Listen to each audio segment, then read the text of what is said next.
Hi Scorpio, I'm just sorting your cards out. So this is your weekly tarot reading from the 14th to the 21st of May, okay? You've got a few beautiful major arcanas, 4 of them.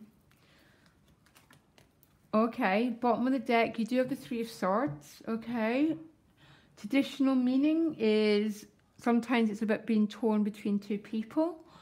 There might be a sense of separation from someone that you love, Scorpio. Okay, with this 3 of Swords, it's also about belief systems that are stuck in your heart. So belief systems form from old pain that hasn't been properly healed. So, and that becomes a reality. Okay, and we still vibrate at that level. We still come across that way. And really what it is, it's past issues that have not been properly resolved. Your additional guidance card is Breathe, which probably means it's going to be quite a big week.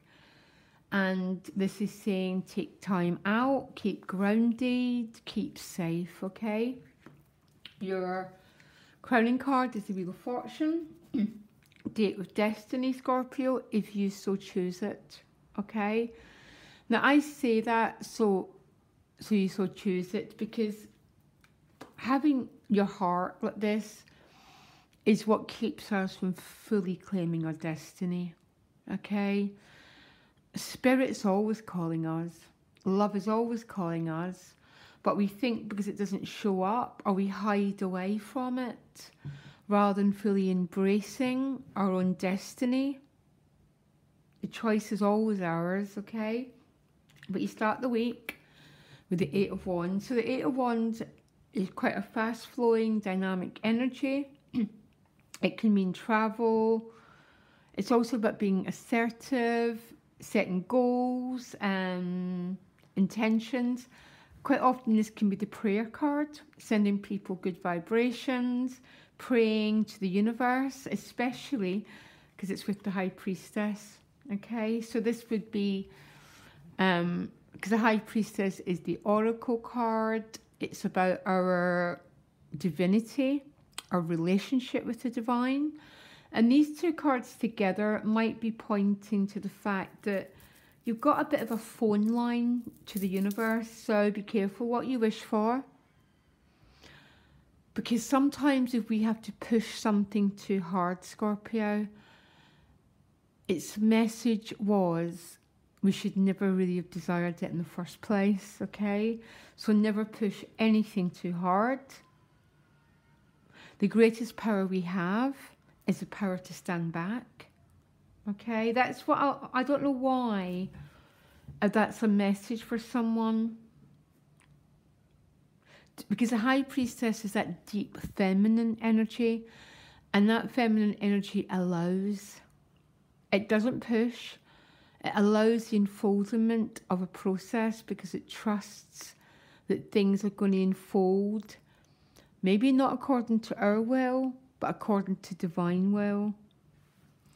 It then goes to the 3 of Cups. This is a card of joy, of celebration. It's with the King of Pentacles. So there might be some celebrating with this king, okay? There might be good financial news. The King of Pentacles tends to represent resources, finances.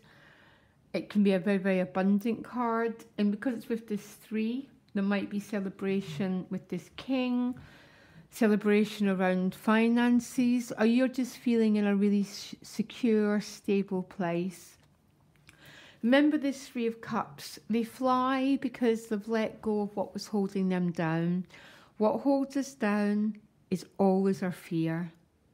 Our old belief systems that make us guard our heart, old belief systems of not good enough, or past pain that stops us being present in the moment. Okay? You then get the Star card with the 4 of Wands. So the Star card represents Aquarius. So for some Scorpios, this might be celebrating with an Aquarian person. If you're in a relationship with an Aquarius, this is really, really nice energy.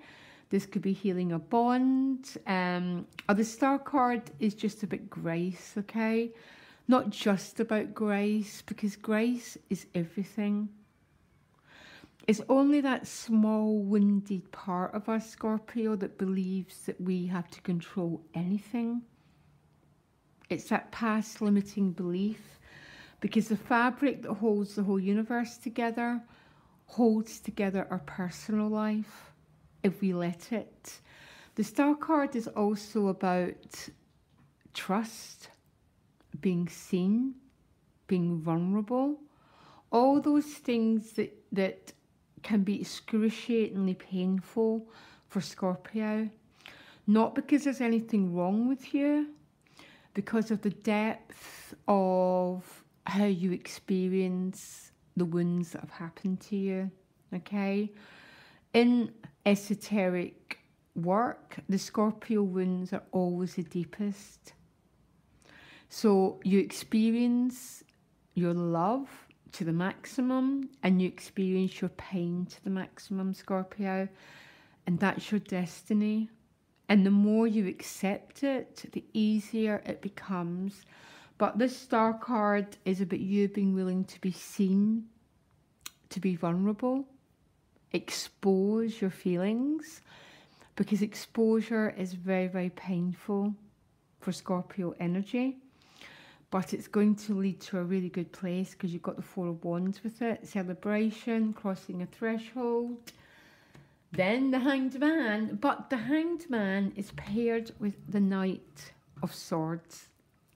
Pisces got this as well. Very strange combination, because that, you know, the Hanged Man is that complete surrendered ego, okay? That part of us that just goes, no more hiding, thy will be done. You know, that sort of ego death that causes our spirits to take over. But the Knight of Swords is this rapid rushing in towards someone. So either someone's rushing into you or you're rushing into them. So the Knight of Swords is rushing towards the Four of Wands, this threshold. It's called the Happy Ever After card. I know it does sound like a cliche, but it's definitely crossing a little bit into a new chapter, okay?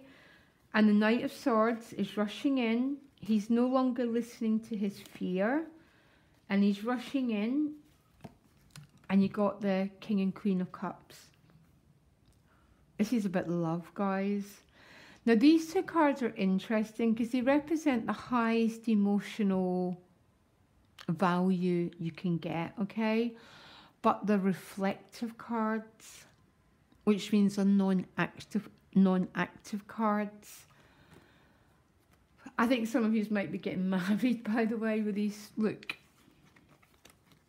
definitely, there's a new chapter beginning, basically, for some of you. And the Knight of Swords, yeah, you know, he rushes in where angels fear to tread. You know, all those things that teach us not to rush into love. The Knight of Swords just rushes. He takes risks. He decides to say yes to life rather than no. And because at the end of the day, Scorpio, part of our lessons are about trust. The biggest thing for a Scorpio to do is trust.